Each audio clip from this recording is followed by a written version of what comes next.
Assalamualaikum warahmatullahi wabarakatuh. Perkenalkan, nama saya Nimas Parawansyah Pramadita Galung Muktasim dengan akhiran NIM 157. Saya dari kelas B mata kuliah Hukum Pemerintahan Desa, Program Studi Ilmu Hukum, Fakultas Hukum Universitas Trunojoyo Madura. Melalui video ini, saya akan menyampaikan hasil analisis saya mengenai soal-soal ujian tengah semester berikut ini.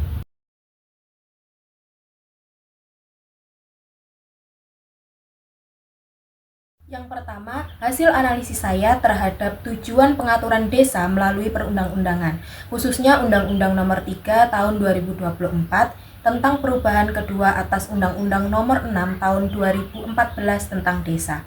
Dapat dilihat dari beberapa aspek, yaitu yang pertama, pengakuan dan penghormatan terhadap desa. Pengaturan desa bertujuan untuk memberikan pengakuan dan penghormatan atas keberadaan desa yang sudah ada sebelum dan sesudah terbentuknya Negara Kesatuan Republik Indonesia. Hal ini mencakup keberagaman desa, termasuk desa adat yang memiliki hak asal-usul dan hak tradisional. Yang kedua, kejelasan status dan kepastian hukum. Tujuan lainnya adalah memberikan kejelasan status dan kepastian hukum atas desa dalam sistem ketatanegaraan Republik Indonesia.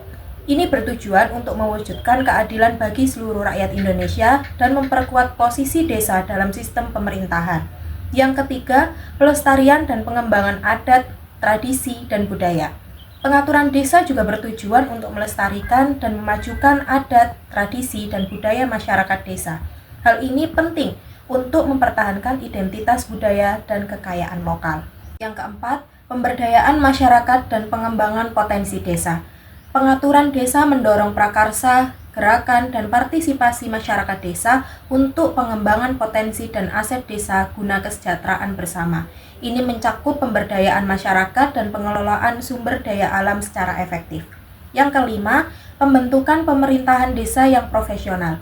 Nah, tujuan lainnya adalah membentuk pemerintahan desa yang profesional, efisien, efektif, terbuka, dan bertanggung jawab. Hal ini penting untuk meningkatkan kualitas pelayanan publik dan mempercepat perwujudan kesejahteraan umum. Selanjutnya yang keenam, yakni peningkatan pelayanan publik. Pengaturan desa juga bertujuan untuk meningkatkan pelayanan publik bagi warga masyarakat desa. Ini mencakup penyediaan fasilitas dan layanan yang memadai untuk memenuhi kebutuhan dasar masyarakat. Yang ketujuh, ketahanan sosial budaya. Pengaturan desa juga bertujuan untuk meningkatkan ketahanan sosial budaya masyarakat desa. Hal ini penting untuk memelihara kesatuan sosial sebagai bagian dari ketahanan nasional.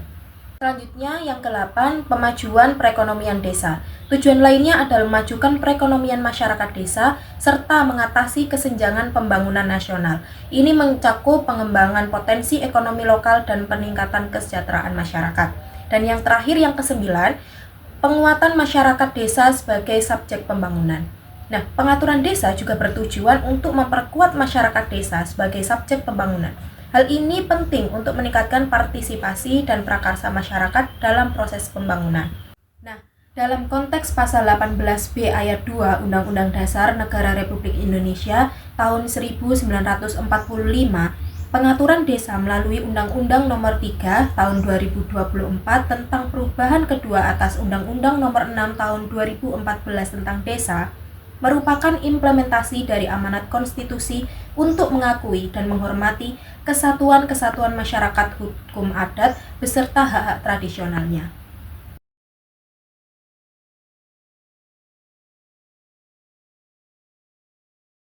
Selanjutnya, dari soal nomor 2, pendapat saya mengenai syarat mutlak untuk menetapkan suatu kesatuan masyarakat hukum adat menjadi desa adat adalah yang pertama, kesatuan masyarakat hukum adat yang masih hidup secara nyata, yakni desa adat harus merupakan kesatuan masyarakat hukum adat yang hak tradisionalnya masih hidup secara nyata.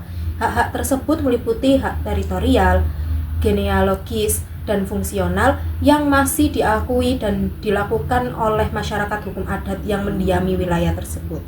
Yang kedua, memiliki wilayah dengan batas yang jelas. Desa adat harus memiliki wilayah dengan batas yang jelas. Ini penting untuk menentukan ruang lingkup kegiatan pemerintahan dan pengelolaan sumber daya.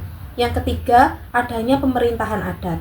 Nah, desa adat harus memiliki peranata pemerintahan adat yang berfungsi sebagai struktur pemerintahan dalam masyarakat adat tersebut. Yang keempat, memenuhi unsur-unsur lain. Selain itu, desa adat harus memiliki salah satu atau gabungan unsur-unsur lain, seperti perasaan bersama dalam kelompok, harta kekayaan atau benda adat, serta perangkat norma hukum adat. Yang terakhir, sesuai dengan perkembangan masyarakat dan prinsip NKRI. Desa adat harus dapat menyesuaikan diri dengan perkembangan masyarakat dan sesuai dengan prinsip Negara Kesatuan Republik Indonesia.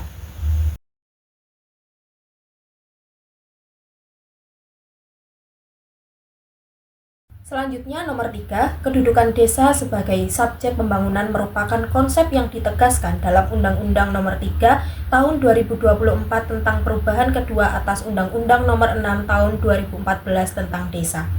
Kedudukan desa sebagai subjek pembangunan yang pertama, perubahan paradigma. Desa tidak lagi dianggap sebagai objek pembangunan, melainkan sebagai subjek yang aktif dalam merencanakan dan melaksanakan pembangunan di wilayahnya sendiri. Hal ini memberikan kewenangan lebih besar kepada desa untuk mengatur dan mengurus urusan pemerintahan dan kepentingan masyarakat setempat. Yang kedua, partisipasi masyarakat. Desa menjadi pusat partisipasi masyarakat dalam pembangunan. Masyarakat desa dilibatkan secara aktif dalam perencanaan dan pelaksanaan program pembangunan, sehingga pembangunan lebih sesuai dengan kebutuhan dan aspirasi masyarakat lokal. 3. Pengelolaan sumber daya. Desa memiliki kewenangan untuk mengelola sumber daya alam dan pendanaan desa secara mandiri. Hal ini memungkinkan desa untuk mengembangkan potensi ekonomi lokal dan meningkatkan kesejahteraan masyarakat. Selanjutnya, contoh implementasi di desa saya. Yang pertama, pengembangan potensi lokal. Di desa saya, masyarakat bekerja sama untuk mengembangkan potensi pariwisata alam. Mereka mengelola sumber daya alam secara berkelanjutan dan mengembangkan infrastruktur pendukung seperti jalan akses dan fasilitas wisata.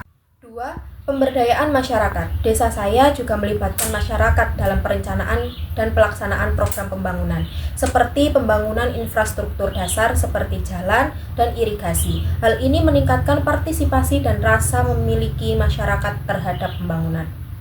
Yang ketiga, pengelolaan dana desa. Desa menggunakan dana desa untuk membiayai proyek-proyek yang diprioritaskan oleh masyarakat seperti pembangunan fasilitas kesehatan dan pendidikan. Pengelolaan dana desa yang transparan dan akuntabel memastikan bahwa sumber daya digunakan secara efektif untuk meningkatkan kesejahteraan masyarakat.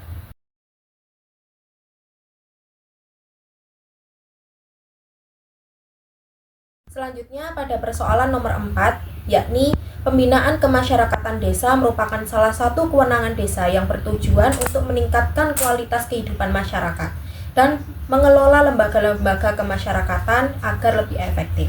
Nah, penjelasan pembinaan kemasyarakatan yakni pembinaan kemasyarakatan adalah upaya pemerintah desa untuk memperkuat dan mengembangkan kehidupan masyarakat desa. Ini mencakup pembinaan lembaga kemasyarakatan, pemuda, organisasi perempuan, kesenian dan budaya, kerukunan umat beragama, keamanan dan ketertiban, pendidikan anak usia dini, serta peringatan hari besar. Nah, contoh bentuk pembinaan kemasyarakatan yang pertama ada pembinaan lembaga kemasyarakatan, yakni pelatihan dan rapat koordinasi untuk lembaga seperti RT, RW, Karang Taruna, dan PKK, serta peningkatan sarana dan prasarana lembaga kemasyarakatan. 2. Pembinaan pemuda dan olahraga, yakni penyelenggaraan forum Karang Taruna, pelatihan dan penyuluhan, serta lomba dan pertandingan olahraga di tingkat desa. Yang ketiga ada pembinaan organisasi perempuan dan PKK, yakni pelatihan dan penyuluhan untuk meningkatkan kreativitas dan kelembagaan, serta penyediaan sarana dan prasarana untuk organisasi perempuan. Yang keempat ada pembinaan kesenian dan sosial budaya, yakni penyelenggaraan pentas seni dan budaya, lomba kesenian, serta pelestarian nilai-nilai sosial budaya masyarakat. Yang kelima, pembinaan kerukunan umat beragama, yakni pengadaan sarana dan prasarana untuk kegiatan keagamaan, serta peringatan hari besar keagamaan bersama-sama. Yang keenam, pembinaan keamanan dan ketertiban, yakni pelatihan petugas keamanan dan penyuluhan keamanan kepada masyarakat, serta peningkatan sarana dan prasarana keamanan. Yang ketujuh, pembinaan pendidikan anak usia dini, yakni pelatihan guru PAUD dan TK, serta peningkatan sarana dan prasarana pendidikan anak usia dini.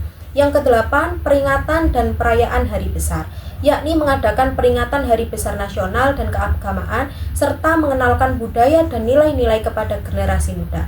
Dengan demikian, pembinaan kemasyarakatan desa berperan penting dalam memperkuat kehidupan sosial, budaya, dan ekonomi masyarakat desa. Cukup sekian penyampaian hasil analisis saya, banyak kurangnya mohon maaf yang setulus-tulusnya. Assalamualaikum warahmatullahi wabarakatuh.